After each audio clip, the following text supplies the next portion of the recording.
As government to ensure continuity and stability of our economy and our country as we move along even during this transition.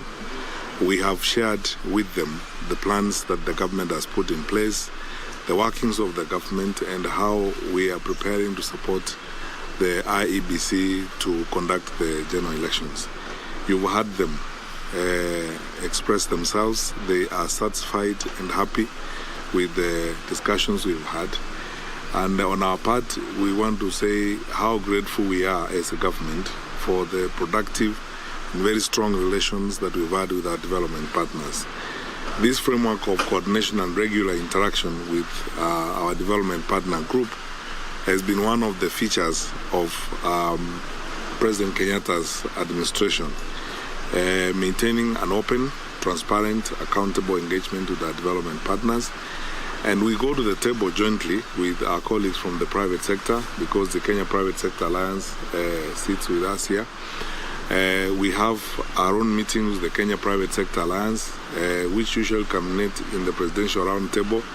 And then jointly with the private sector, we meet with our development partners to discuss the development of our country and how we are planning to ensure that there is an effective, very successful transition, and that our country continues and remains stable as we go forward. So I am very grateful on behalf of my colleagues and on behalf of government for the solid relations that we have maintained with our partners, all of them. The head of the UN office in Nairobi has been with us this morning, the World Bank, and all our big development partners. We've had a very productive discussion. I will conclude my remarks by reiterating what we have said before. We are ready, prepared, and totally committed to supporting the IEBC to conduct the next general elections. We will do everything it will take and everything under the law to ensure that we fulfill our constitutional mandate and our obligations under the law, namely to ensure a peaceful, a stable country, a peaceful and effective transition. Our democracy has come of age. The people of Kenya want a peaceful election.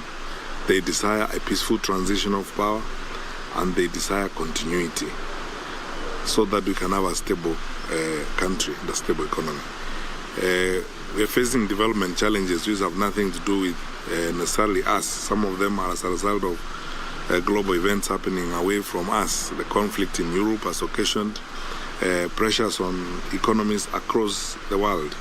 Inflation rates have gone up in Europe, in the US, and all over.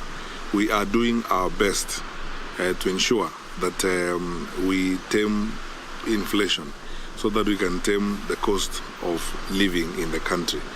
We know it's a challenge we are confronting. We are grateful that our partners understand and they are willing to work with us, because they too are facing similar challenges in their respective countries. And so we have shared ideas on how best we could mediate these challenges so that we can alleviate the suffering of our people and so that our country can move forward peacefully. So we are grateful and we want to thank our partners. I thank my colleagues from government who have been here, colleagues from the Office of the President, the President's Delivery Unit, and the others who have been working on this, my colleague Ruth Kagia, and the team, my brother, PS Treasury and his team, for all the work that has happened here, and of course my cabinet colleagues who made it this morning. Thank you so much, ladies and gentlemen.